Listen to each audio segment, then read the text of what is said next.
Hey everyone, today's unboxing is on Stevia. This is Now Foods brand Stevia, and Stevia is a non-nutritive sugar substitute. So, in other words, it doesn't give you calories, but it's supposed to give you the happiness of having sugar.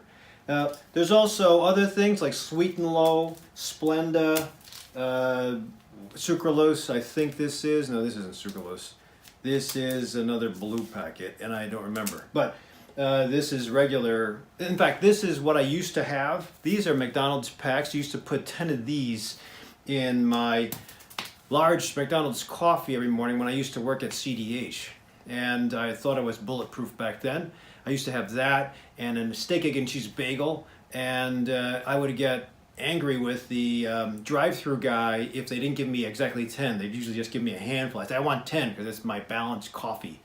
And I had the sweet taste, obviously, and that sweet taste also transcended into the deliciousness or the desire to have that steak, egg, and cheese bagel that it really dripped. And I would bring it into the office, and you would smell it to the front of the office whenever I'd bring it in, and I thought it was good, but little did I know it would make me crash and sleepy in about 3 to 4 hours because of the insulin dump.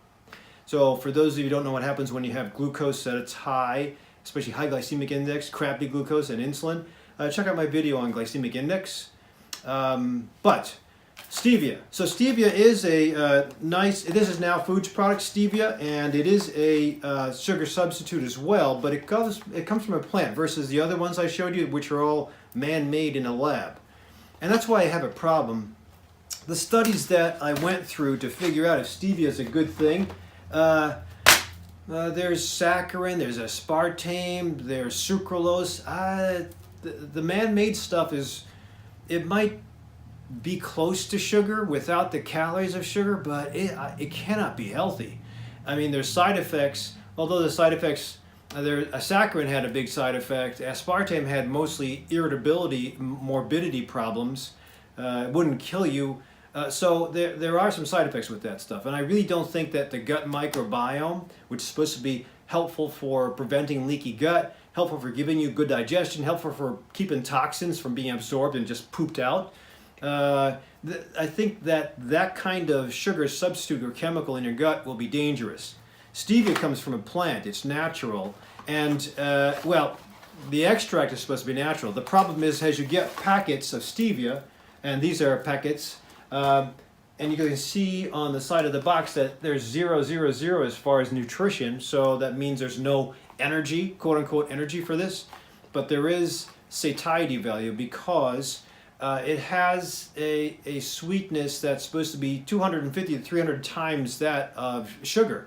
So if it's more sweet than sugar, then once you taste it in the mouth, it's going to stimulate those taste buds that are responsible for sweet. And when that happens, the body's going to say, "Woo, I like that. It's coming through." Usually what happens is the brain gets set up for being happy. Sensation goes to the brain and says, "I like it." And then what happens usually with sugar packets is that when the sugar hits the stomach and starts to be hydrolyzed into fructose and glucose, that stuff gets absorbed, and suddenly, because the pancreas is close to the stomach, it senses glucose or fructose and sends up a bunch of insulin. Usually it's because of glucose, but when the insulin jumps up to start to take the glucose from the bloodstream that just got absorbed in the tummy, from the bloodstream into the cell, eventually you'll have no glucose in the bloodstream, which is a good thing. You want it in the cell for energy. But you'll also have the insulin dump really low, and it'll make you feel shaky, and you'll desire things, usually in about 2 to 3 hours, like I said. So that's called the insulin dump. Check out my video. But with this stuff, you have the sensation in the brain that there's something cool coming, but you have no glucose. So a lot of these studies would say or come up with the information, and they were okay studies. One of them was actually by a stevia plant, so I'm not sure how that one was. It's probably biased. But a lot of them would point to, and some of them were underpowered, but still, the bulk of these were okay, lower postprandial glucose and lower postprandial insulin after using stevia. So pretty good. For that, I'd give a thumbs up. So what does that mean? That means if you're using this, or at least if you're using stevia extract, now this is stevia powder. It's a little bit different than the liquid. The purer you go with getting back to the leaf, the better. The problem with the powder is that you have to have bulking agents put to the liquid. So I probably should explain this. So if you have a leaf from the stevia plant and you distill the leaf or melt the leaf at high temperature, the oil will come out. When the oil comes out, that's the essence that gives you that taste. You have to refine that and make it last on the shelf, or you have to bulk it up. And usually you bulk it up with maltodextrin. And that sometimes gives you a little bit of a glycemic index or a little bit of a pseudo sugar hit that the body senses. So that's not good.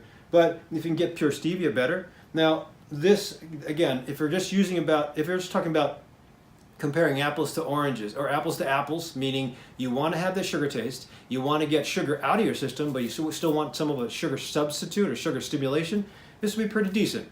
So there is one study with animals that said that if rats were given a certain amount of stevia, milligram per kilogram dose, they would become toxic. It was mostly because there was one bacteria in the rat gut that we happen to have the same bacteria that would take the stevia glycoside and convert it to something dangerous. I think it was steviol, and that could be mutagenic or carcinogenic.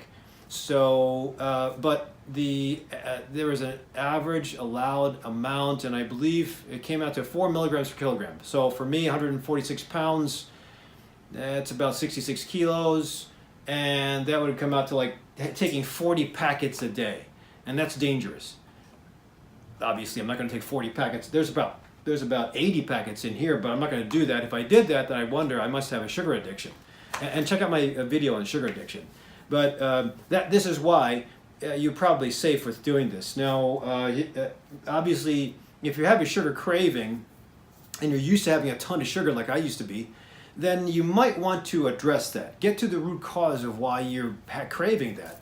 And because the potency of this being 250 to 300 times sugar, you really should first assess, okay, I'm going to switch over. This is what I would do. I switch over from sugar to stevia.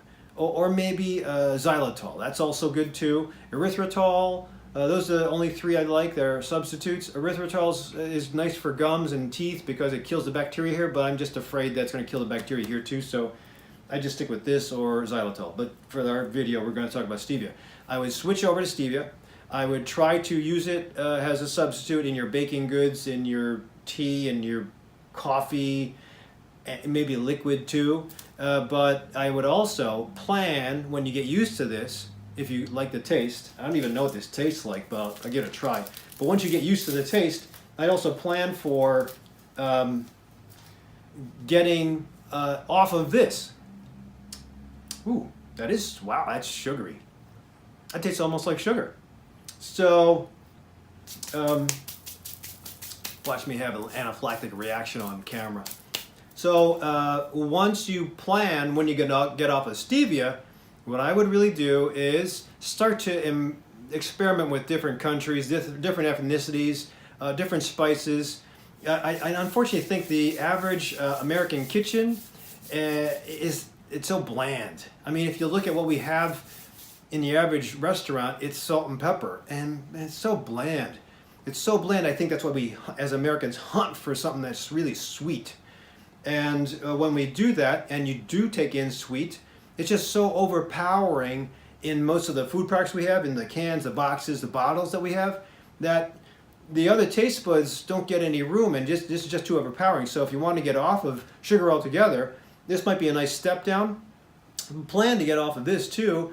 At the same time, don't just eliminate everything. Try to get your taste buds more accommodated to other things you haven't tried before. Just experiment. There's spices from South America, there's spices from India, there's the textures from Japan, there's the eye-popping of Chinese food. So there's many different places, Vietnamese food, Europe, Polish, German. So there's many different things that we can take advantage of if you haven't gone outside your comfort zone. Oh, Italian, Greek. So think about it. But if you're just on the beginning trend, I'd say stevia is pretty good. If you can get the liquid extract, it's nice that this is from Now Foods, but I think the liquid extract would be nicer. The only problem is how are you going to carry the liquid extract around? It might be an issue versus keeping this in your pocket or in your car. So thumbs up for stevia. Give me your comments down below if you've had other success with different sweeteners. Oh, one thing too, until this comes out in the beverages of the Americas, please try to get off the beverages. The fructose in canned sodas and soda pop, just so damaging. I think they should really be taxed.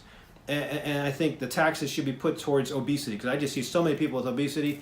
I have one guy that he's a little bit obese, or a little bit overweight, but he's on 12 bottles of Diet Coke a day. And we're working on it. An athlete that just came in the other day, CrossFit, she was talking to me about cravings and a couple other things, and she pulled out a Red Bull, a non-sweetened Red Bull, but it was still Red Bull with aspartame, and I thought, oh man, it's destroying the gut. But it's okay. Everybody has their own track that we're on and time period on the track, but the ultimate is to get into longevity, decrease morbidity, get your body weight down, exercise. So nice start. Hopefully you like the video. Put a thumbs up if you like it, and subscribe to me for my future videos. Otherwise,